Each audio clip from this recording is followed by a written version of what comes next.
Ladies and gentlemen,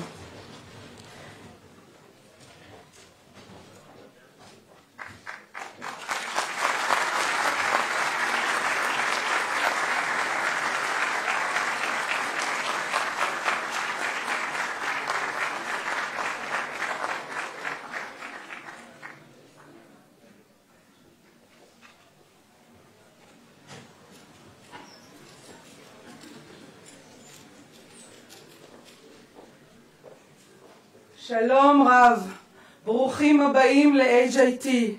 Shalom and welcome to HIT. Ladies and gentlemen, it is my great honor to welcome His Excellency Dr. Arman Sirkissian, President of the Republic of Armenia, and Professor Eduard Yakubov, President of HIT. I thank you for joining us today.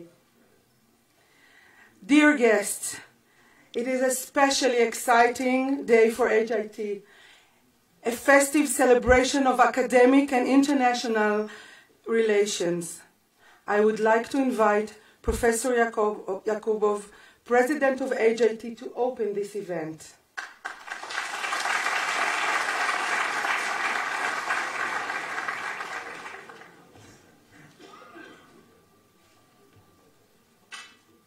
Your Excellency, Dr. Arman Sirkissian, President of Armenia, it's a great honor for me, both personally and professionally, to welcome you to HIT, Holon Institute of Technology. Both of our nations share similar history, mourning and remembering the unbearable loss of millions in the Holocaust and the Armenian genocide. Yet, we still remember. We will remember these tragic pages of our histories. We truly appreciate your arrival in Israel with other 41 world leaders to mark the 75th anniversary of the liberation of Auschwitz-Birkenau. Armenia has chosen modernism and democracy, and it's well known that the academia has a major and a significant role in leading the country towards a better future. Here, in HIT, we are shaping the future for already 50 years, collaborating with the industry and society at large, advancing our country, and developing and creating academic ties with many countries abroad. On a personal level, we both come from the field of physics and mathematics, you from physics, me from mathematics, applied mathematics, and both have dealt with the mathematical modeling of complex systems. Among other positions, you were an associate professor of physics at Yerevan State University. At 1988, you established and later became the head of the Department of Computer Modeling of Complex Physical Phenomena at the university's Department of Theoretical Physics. Part of my personal record includes also mathematical modeling of complex processes, establishing here with my colleagues the undergraduate program in industrial mathematics, and establishing the Faculty of Science here. We strongly believe in collaborations and cooperations, and consider your visit here as the first step towards a true friendship between our beautiful countries, Israel and Armenia, as well as between HIT and Armenian academic institutions, which will hopefully result in creating mutual plans and programs for the benefit of both our countries. You are always welcome here, and I take this opportunity to extend a personal invitation to you, to your wife and to your family, to come and visit us again. HIT usually stands for Holon Institute of Technology, but is also stands for humanity, innovation and technology. We strongly believe that innovation and technology should serve humankind and should make our lives and our societies better, much better. Mr. President, let's work together towards a better future to both our beautiful countries and the young generations, quoting the words of the 16th American President Abraham Lincoln. The best way to predict the future is to create it. I am pleased and honored to invite you, dear Dr. Arman Sirkissian, to give your talk titled Geopolitical Reality in the Era of AI. Thank you.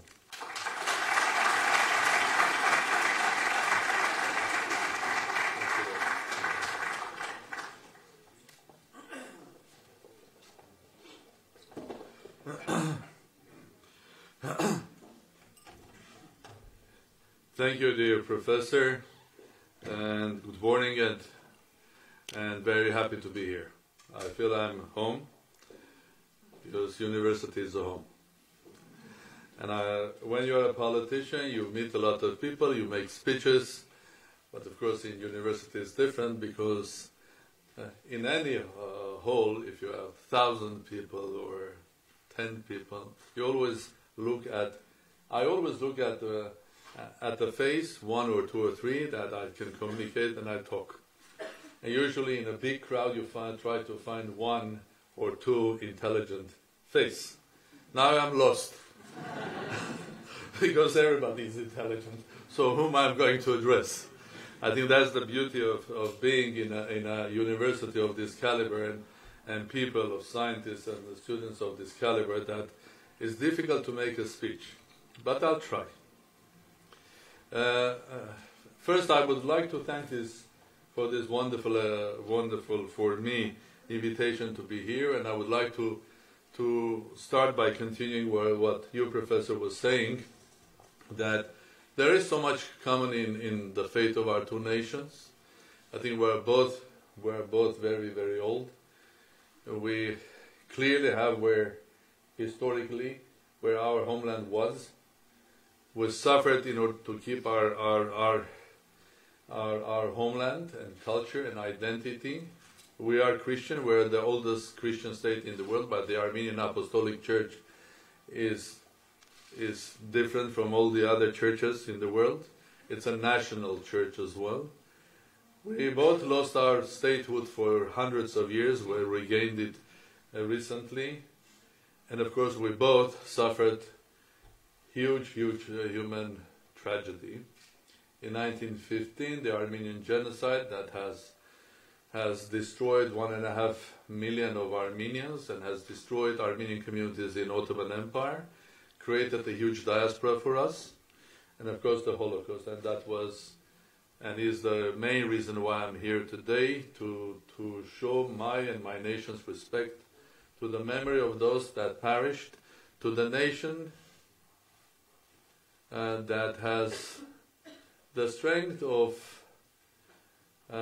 like the phoenix come back from ashes, and showing that to everybody that you and we are nations that are proving that life is much more stronger than death. And there's no way anybody in this world can dream thinking about us, about death. They better think about life.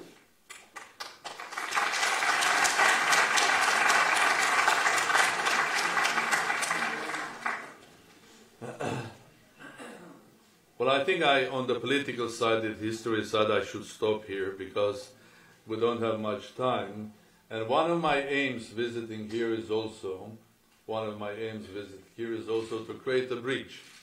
Somehow the bridge between Armenian and Jewish scientists that was very, very strong back in Soviet Union. I was born in Soviet Armenia, got my education for the further degrees in Armenia and Soviet Union and Russia, then traveled, one of the rare guys that was allowed to travel abroad. I was working at Cambridge for 2 years, 84, 85, then in America and so on. But one thing that, and I come from a school, which was the Soviet School of Theoretical Physics. And I'll share with you, you haven't been there. I'm coming from the past. The Soviet School of Theoretical Physics, I would say, was the champion of the world. It was. I think when we were proud of that because there were giants and there was a system how to teach educational system. If there were fantastic books were written by Richard Feynman that I've always enjoyed reading. I still enjoy reading them now because the language of this genius is not only the greatest simplifier of mathematical and theoretical language, but someone that knew how to tell the most complex things in a simple way. And I learned from him that if you really understand the complex story, if you really understand, then you can tell it to a 7-year-old boy or a girl or a boy that has logic. You can explain to them theory of relativity in this or that form if you really understand it yourself and you know how to tell that. And as you know, Feynman created the famous Feynman diagrams. I'm one of those students that were doing calculations of elementary particle processes, basically using the old system, having pages and pages and pages of calculating integrals. Then the genius comes and says, no, you just draw some diagrams. They're called Feynman diagrams. So back in Soviet Union, I mean, when you were coming to Moscow, and I had the privilege of being at seminars with these sort of giants like Professor Ginsburg, Zeldovich, and many others. So they are giants of science. So there were so many Armenian scientists working in Moscow, Leningrad, and in Armenia as well, and also Jewish ones. And when I was a student, we had a lot of Jewish students because back in the 1970s, the anti-Semitism in Soviet Union was quite strong, and students of Jewish origin were not allowed to go to the best universities in specific faculties, so they used to come to Armenia. And after our independence, so somehow we lost, because a lot of those who were in Armenia of Jewish origin, they came to Israel as well. So I think I'm here also to try to bridge it, to open a new page, to start it. But before to start it and page it, let's think how we are going to do, what sort of research we are going to do in the future. But in order to think about the future technology and our place there, probably it's the best to think about how the world will look like. Let's say in 5, 10, 20 years' time. I will try to come up with 1 or 2 ideas. It's not complete, it's just haphazard, and it doesn't show you the full picture, but just probably will give things that, feelings that you already have. Well, if you look until 1950s, the population of this planet was around 2.5 billion. And it was growing a couple of percentage per year. Not much. But from 1950s up to now, it's going up. Phenomenon which is interesting because we are becoming a planet with 10 or more billion people living together. Number 2, which is important, is if you ask, well, not probably here. Because when you're in research in mathematics, physics, science, technology, everything looks more or less okay. But when you ask politicians or when you ask economists, I'm coming from Davos here, and there a lot of people are lost. So what's happening? There is so much uncertainty. How the world is going to develop. Politicians are not making the right decisions. Where is going to be the Middle East? Confrontation between different nations and so on. How the economy is going to run. I mean, the great investment banking system has disappeared. So there are more questions than answers, and the classical answers, they don't work. So there is a confusion. Only you meet at places like Davos, if a politician is very, very positive and he speaks with energy, people think, he is running a political campaign for re-election. That is why he is sort of a positive. Otherwise, he will be very negative, saying everything is uncertain, difficult, and so on. Where does it come from? Well, let me give you a specific way that I look at it. I have the feeling if we go back 100 and 120, 30 years, go back, when the world was dominated by classical mechanics. And then, as physicists, people started finding phenomena that they couldn't explain. Well, it was more or less the same situation. There were a lot of phenomena that classical physics, the physics of great Isaac Newton couldn't explain. So there was a confusion, a big confusion. What's going to happen? Are we at the end of science, technology? What happened then, as usually happens, geniuses were born, and the name of these geniuses you know better than anyone here in this institute, starting from Albert Einstein and going to the old creators of quantum mechanics that said simple things. In order to explain this phenomenon, you have to change your approach. In order to explain this phenomenon, you have to change your logic. In order to explain this, you have to change your philosophy. The moment you change it, everything is explainable. The moment you change it. But it's completely different, because if you know quantum mechanics, I mean, it's not about just if you have to go from position A to B, there is a path, there is a formula or approach that describes this. In quantum mechanics, it's completely different. And you have the principle of uncertainty and many other things, where you start thinking in the logic and philosophy of probability. And you are bringing together things that were never together, they were contradictory. Okay? So in order to understand what was happening in quantum physics, you had to change yourself completely, your philosophy, your thinking, your logic, your approach, your mathematics that you were using. Because quantum mechanics use completely different mathematics than the classical mechanics. But the moment you change yourself, the moment you change your philosophy and logic, the sky is the limit. And the sky was the limit for science. The sky was the limit for scientific exploration. And what we have discovered was phenomenal in less than 100 years. And it was phenomenal as a scientific discovery. I don't want to go through it. But it was also phenomenal also for technology. Whatever we have today, on this or that way, and whatever we will have in the next 10, 20, 30 years, we owe to the giants of quantum mechanics. Flight to the space, discovering the energy of nuclear power for good or for bad, because everything works in the hands of humans. It can work for good or for the bad.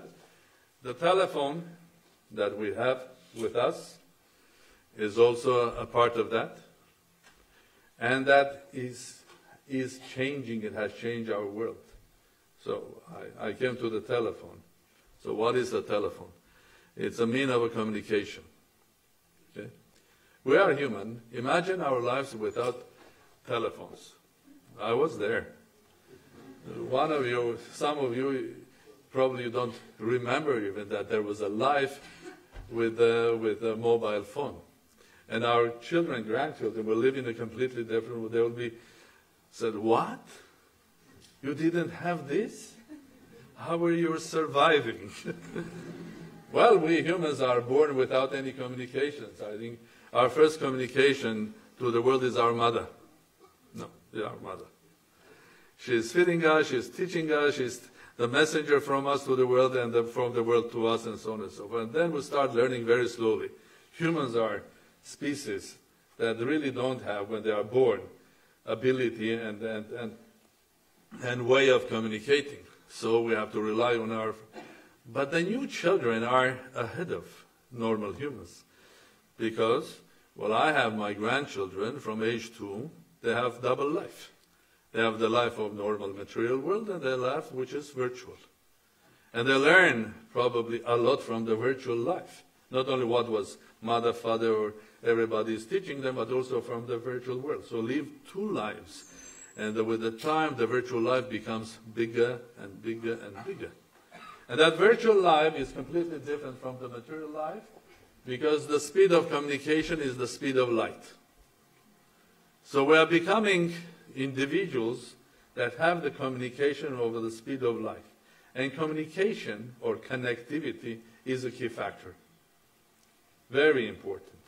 Because before we were individuals that the bigger world didn't know about us. We were a classical body. What was inside didn't matter. And this body, a town, a city, a nation, a state, was moving according to the classical rules. Okay? Nobody was bothering what was inside, and then what was inside was working as an integral, classical. And this new world is different. Everybody knows what's inside. This inside is not in a bottle. It is in a bottle, but it communicates with the world. And excuse my analogy that I will tell you, when I look at us humans today, we more and more look like elementary particles. That elementary particles that are discovered, because we know who they are, what sort of particles, we more or less understand the way they communicate, because in physics we know how they are communicating with the forces like the weak, the strong, the electromagnetic, the gravitational. We know how we communicate with each other. And that communication, like in quantum mechanics, is with the speed of light. And the number of us, how many we are, is more than 10 billion, and will become bigger and bigger. So we're becoming, excuse my analogy, we're becoming quantum objects. Where this world is becoming a place where we are quantum particles in a huge world, and we can communicate with a specific way. So now, why I'm saying that? Because if we want to understand how the new world is going to work, if we want to understand what's going to be the future of industry, economy, business, politics, we better start thinking in a different way. We better change our philosophy. We better change our logic, the way we look at the things in this new world. We better think how politics will be run in the future. We better think how business will be run in the future. And of course, you, especially those who are behind there or upper or in the future than me here, know better that it's going to be different. You go back 20 years ago, or 50 years ago, and tell anyone that two guys without a proper university degree will get into somewhere, into their garage or their grandfather's or father's home and create something and become multi-billionaire. People will laugh on you.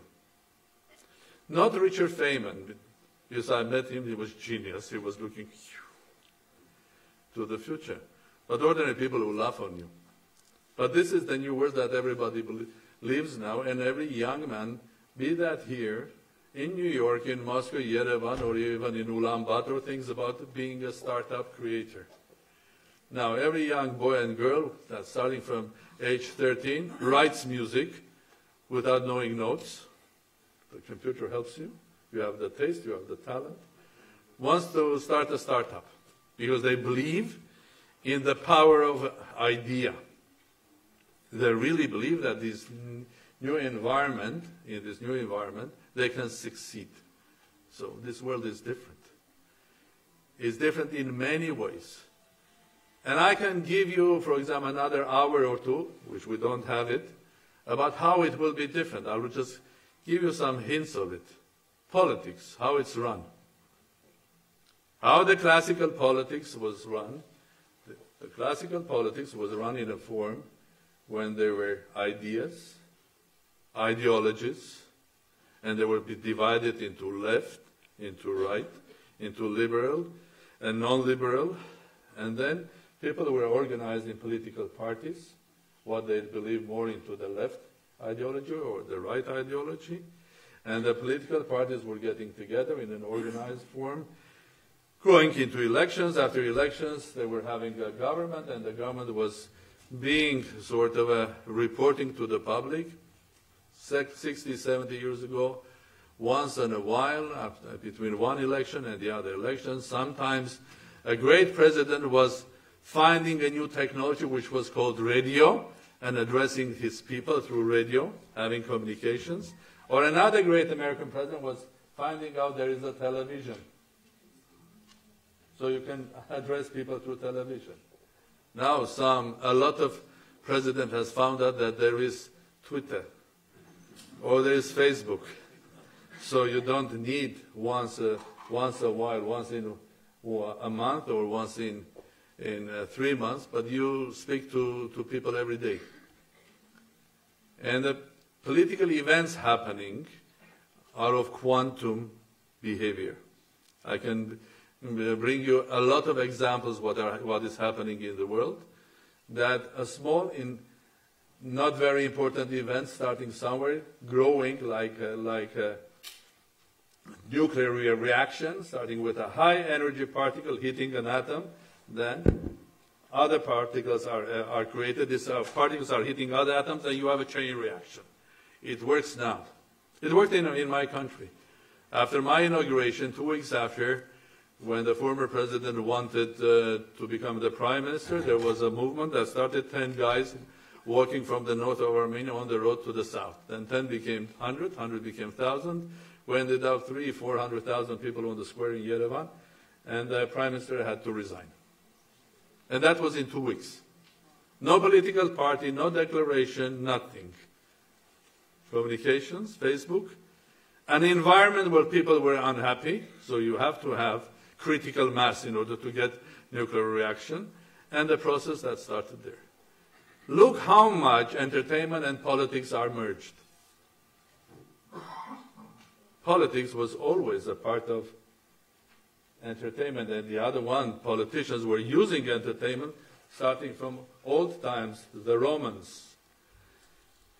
The great gladiators, they were a part of entertainment to people when there was not enough bread. But now it's different. Politics and entertainment are merging together. There are so many entertainers that are becoming politicians. Think about it. I don't want to give you examples. If you don't find, let me know. And there are so many politicians who are acting that entertainers.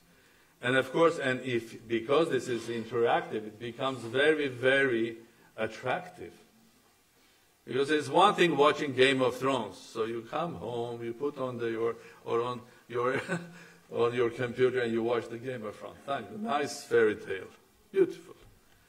But the real political event, when you know that you write in Facebook your opinion and it has direct effect on what is happening, you are one of the producers of this game of maybe Thrones or maybe something else. You are a partner. You feel fine. In the evening you come and you write and your opinion is taken care of. If there are 1,000 people or 10,000 people writing the same thing, right or fake, it has huge impact on politics. So, integration of different activities. Integration comes to where you are, science. It's more and more impossible to develop just research and develop this pure science. Because we are so close, because industry has come so close that industry is saying what they want to do. So somehow, I believe that we are entering a new era, which is a new era of Renaissance. Because individual is so powerful now, because of its connection, because individual has become quantum, that your activity, you merge everything what you do. You merge your research, learning process with your research, and that research is very close to industry. And at the end of the day, you're also merging your life. You live one life with this art, music, your education, and your research and your business in one. So individually, you will start living like people, great people in the Renaissance that were like Leonardo. He was not only a painter, he was not only a sculptor, he was a great scientist, he was a great engineer. So the time of Renaissance is coming, and it's coming for you. So I hope all of you will enjoy your lives. I wish I could come back in 50 years' time and see what's happening. Well, maybe the next generation that will live not in average 60 or 80 years, but more 120, I think people will realize what's happening. And of course, it changes dramatically many things, including how you teach. What is the system of education? I mean, you go to school, these young girls and boys, from age of 2, living in virtual life.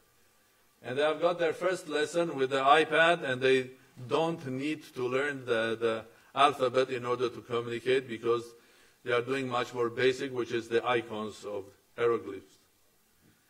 So there were 5,000 years ago, alphabet was created, and we lived 5,000 years with the dominance of words, with letters. Now we're going back before that, when icons, be that in ancient Egypt or here or somewhere, were more important than the letters. Icons. They find their icons very easy. They don't know anywhere. They are 2 years old, 3 years old. They find their way in that virtual world quicker than their grandparents. Okay?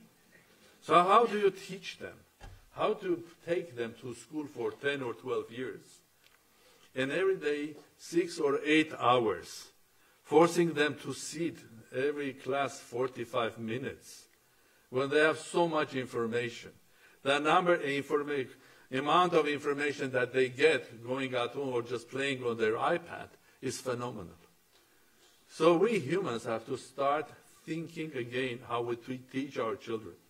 A lot of these children are so energetic that in the West, and especially in America and in Europe, they are saying, oh, no, this is not normal. I think we have to give them pills because look, the boy or the girl cannot stand. And they are even created special names for these talented boys and girls, what probably you know. And they give them pills in order to relax them. No. These are children from the future. They think while they run. In order to think, they also need to run as well. So giving children to calm them down to sit 45 minutes, I remember myself how difficult it was for me to sit 45 minutes if you are even 1 year ahead in knowledge. Somehow when I was small, my father taught me to play chess when I was 3, 4, and I was reading there, and I loved mathematics, so it was boring. So I was considered as someone that doesn't behave. He's the best student, but that doesn't behave well. So how can you sit when you know whatever the teacher is telling? After the 5th, 6th form, they were saying, get out from the class. Okay, you'll get your mark, but to get out, go to the lab or somewhere. Now there are millions of these sort of children coming with huge amount of information, but you have to teach them how to process this information, how to be innovative, how to make something useful from that. Not just 10 years or 12 years putting them in a classroom saying, don't move, behave. Well, you will learn how to behave when you go to the army. They will teach you, both here and in army, and you'll be very well behaved, and that's fantastic. But then you are 16 or 18 or 20. But when you are 5 or 6, I think every child, every young person has a talent. And one great thing for educational system should be how to find the talent. One has the talent of making a chair, the other one has the talent of making music. Lucky him, because I always was jealous. I pray God when I'm next time born, I would like to be a composer. I was jealous of Bach, I was jealous of Mozart. I'm still jealous. They are creating timeless, they are just direct channels to God, writing these wonderful things. But every child has a talent. So one of the ways helping in education is to help each individual quantumly to find your talent and to support that talent. Because never kid yourself. This is for more young. Never do things that you don't like. Because the one thing which is valuable for you, except your love, your family, your parents, is your time. That's an absolute value. So never spend your time in doing something that you don't. Find yourself. There is a talent. It can be a talent of writing, or it can be a talent of reading, a talent of talking, or a talent of listening, or a talent of anything. So, in how much time do I have? Stop me. So, I'm trying to speak about this because I'm preaching the same thing in Armenia. And I would love to make a bridge to recreate what was there some 40, 50 years ago when I was sharing a lot of my time in Moscow, in academic area, in the dormitory with my Jewish friends, and having these crazy discussions and working together, sharing not only food, ideas, inviting them to Armenia. So I'm also here to invite you to Armenia. It's a beautiful country. It's really beautiful country. We're like you, we don't have oil. But we are lucky we have water, the main ingredient. And we have water 5-6 times more water than we are using. So we have to learn from you, because you are managing your water better than us. So there are things that we can learn from you. There are things that probably we can teach you. But let's discover that. So one of the first steps would be if we can start knowing each other. Not virtually. Virtuality is fantastic. You can go Google Armenia president. There'll be a lot of rubbish there. Maybe a lot of some real things as well.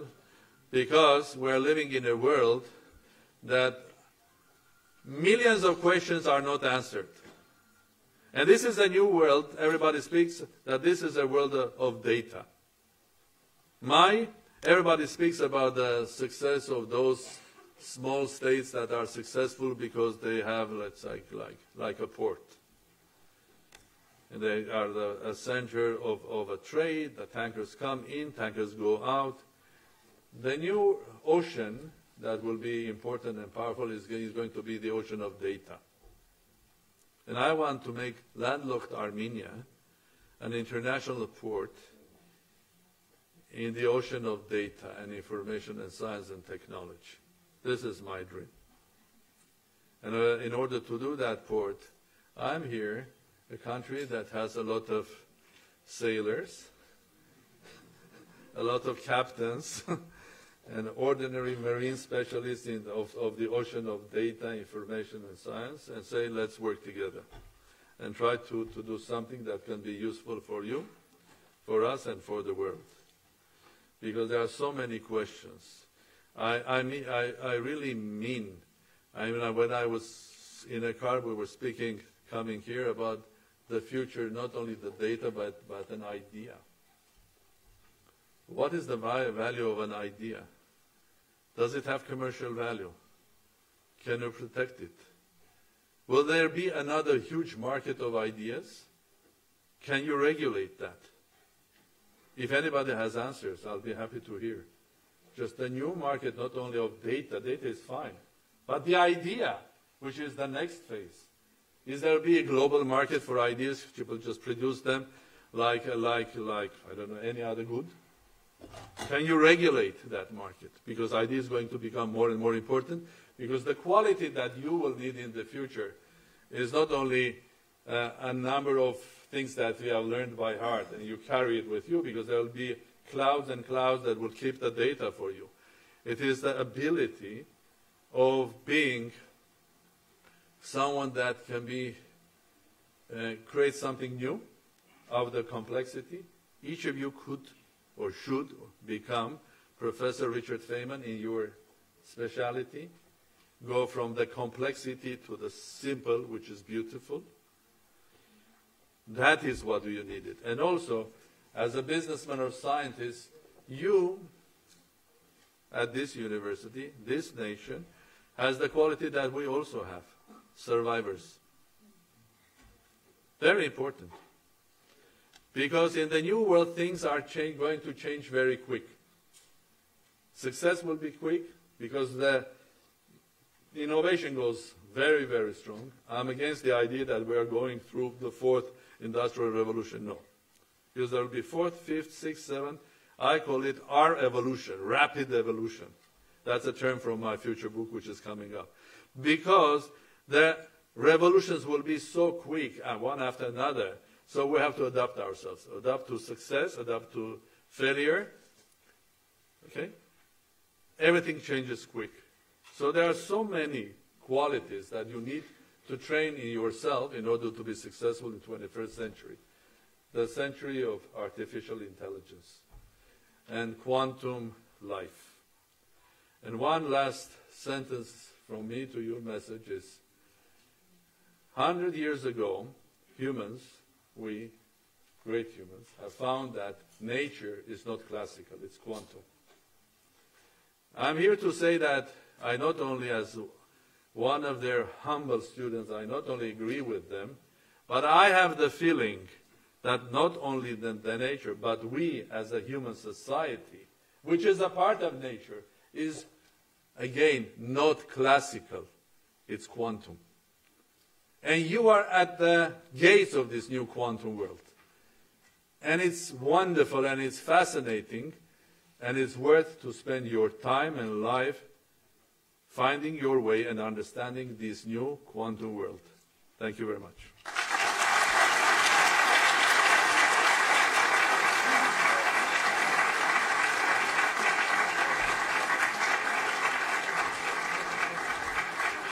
Your Excellency, I want to thank you for an inspirational talk.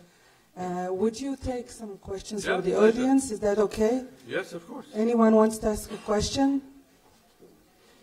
Yes? Can I start with a question? Is that okay? Any student? Yes? Anybody has a question? I have one thing. You are in the right place. Professor Yacoub. I know, that's why I came here.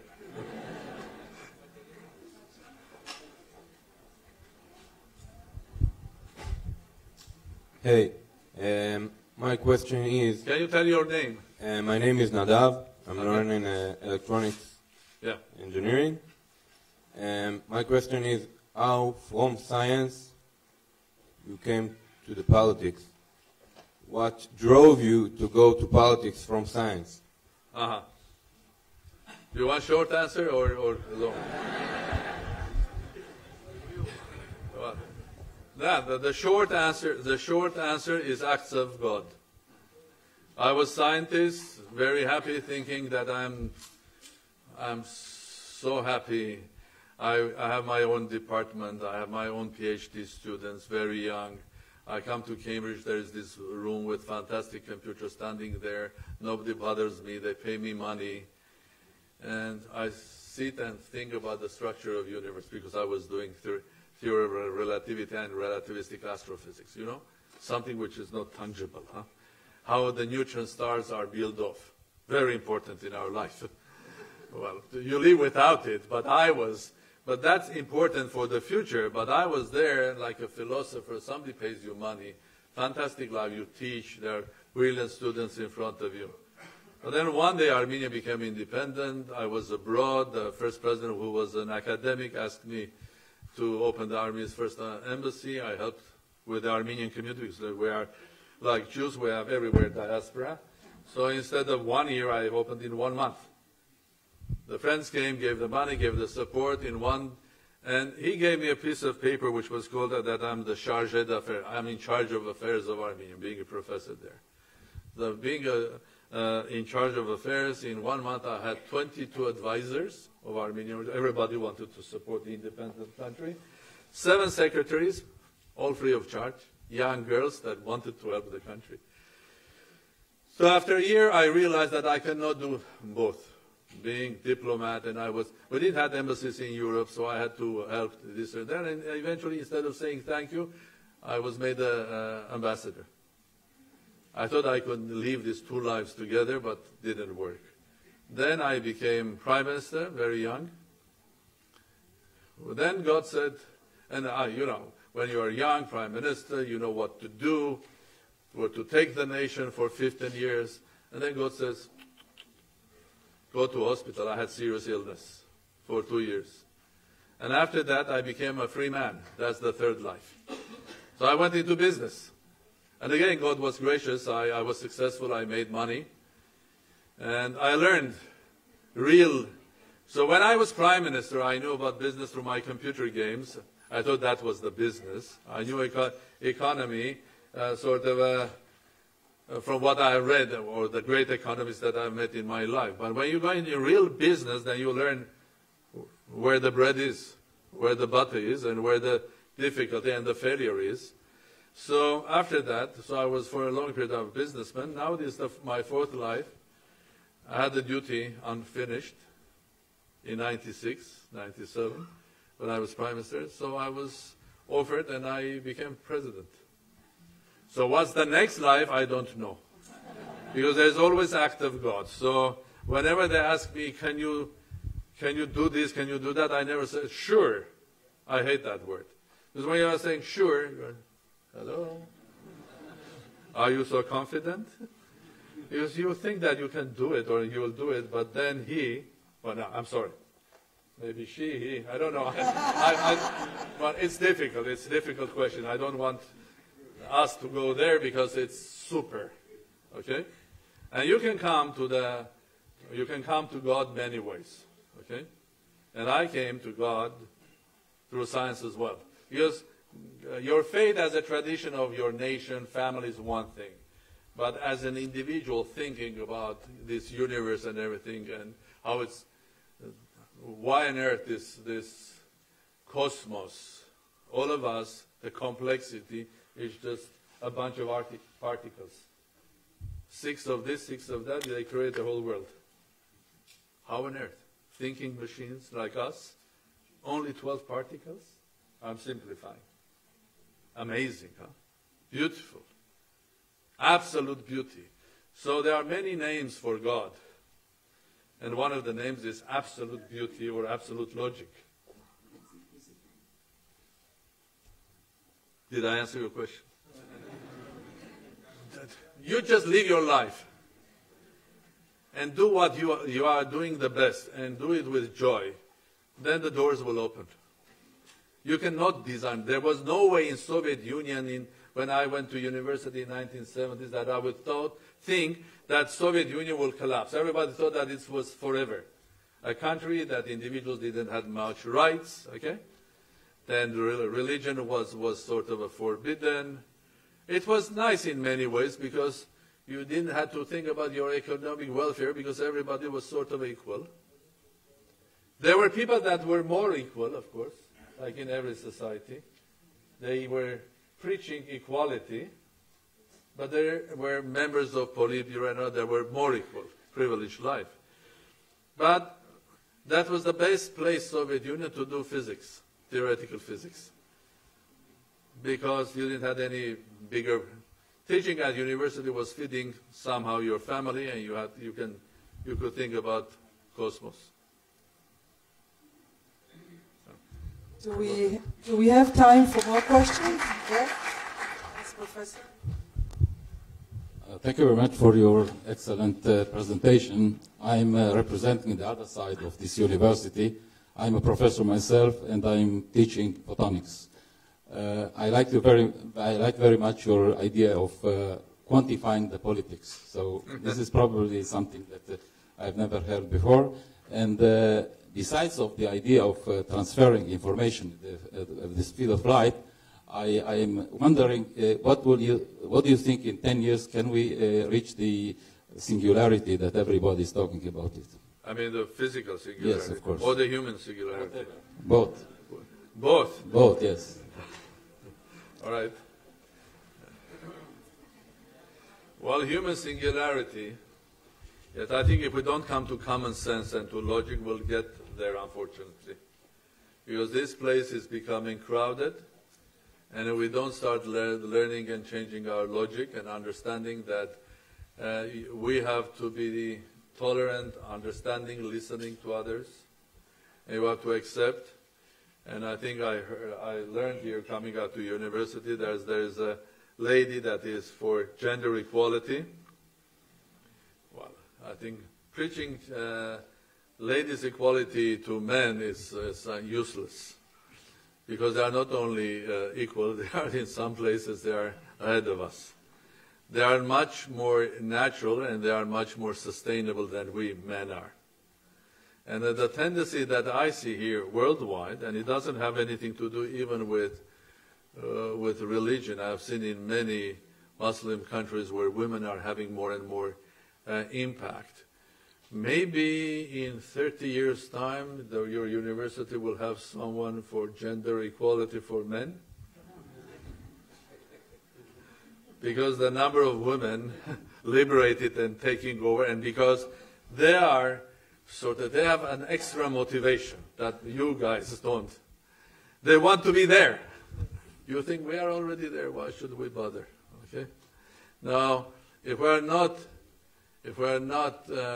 using our common sense and logic, we can get a black hole on this planet, I mean political one. On the finding singularity, I cannot say that I am an amateur. Well, I play my violin in the evening for pleasure. I think that's a question for Yasha Heifetz to answer in physics. And when, in 10 years' time, will we get there or not? But the thing is that it never stops. The beauty of discovery never stops. I think will the string theory take us somewhere or not, or we will forget about that. There are always great scientists that are using logic, introducing something, a boson named after them, and then after years and years they discover that that was not just a mere mathematical convenience to explain a theory. But one thing is clear, that although we are harnessing quantum physics, but there is something beyond that. And maybe what we will discover later will be the source of our next life. You never know. Maybe our life, we're in the intermediary species, because if we will have a complete analysis of our genome, then we'll have a complete way of understanding how we think. We're not thinking about the way that is consequence. We're thinking not only parallel processing. I think nobody knows. Maybe we're thinking in the form of visual. Our dreams are example of that. We are thinking with like video, or like in artificial intelligence. Each time we have the screen of a situation, then our brain is just going through it and making an artificial intelligent choice for that. The moment we have all of that, we make a full portrait of me.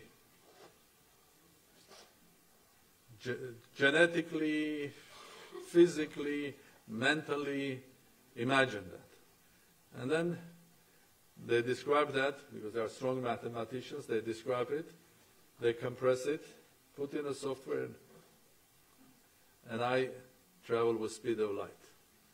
And somebody catches me, has the technology, opens it, and I in a different universe. Maybe. It's always nice to dream. It helps. No questions?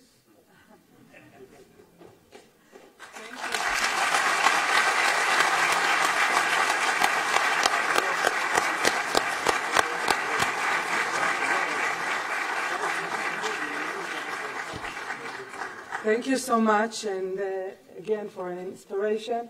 And please, Professor Jacobo. Thank you so much for every moment of your lecture, and I told it was amazing and exciting for us, for very, very innovative approach to consider the world and all of us as a quantum, as a set of quantums.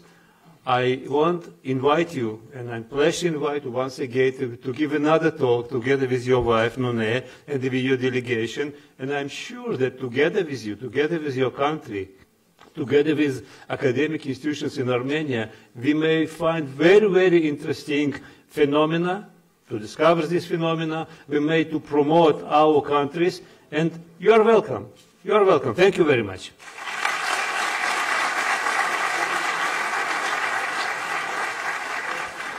Well, I would like to invite you as well. I was invited to come again, so I cannot stand alone. I'm inviting you guys. It's easy. There are flights now from Israel to Armenia. It's a really beautiful country, and it's a very welcome country, and it's fun. The center of Yerevan is full of restaurants, cafes, nightclubs. I mean it.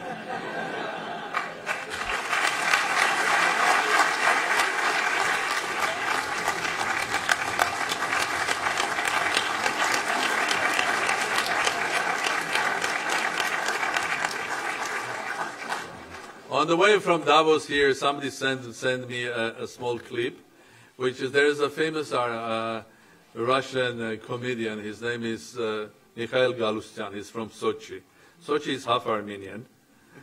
And he's great guy. And there was this Gawain thing, which is the young people are asking questions and so on. And the question was, why you guys from Caucasus are so aggressive? And this is in Russia. Okay.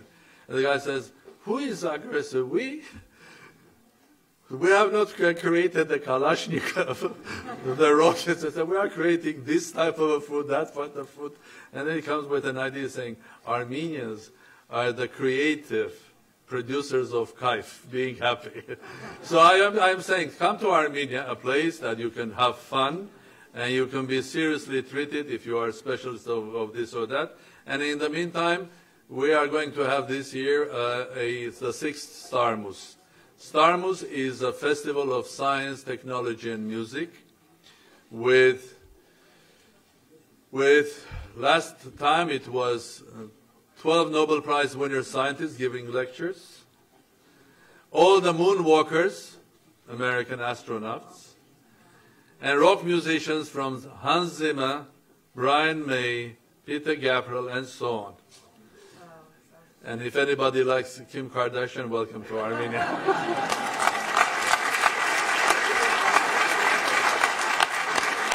תישארו רגע עומדים עד שהם יוצאים. תישאר עומדים בבקשה. תודה רבה לכם.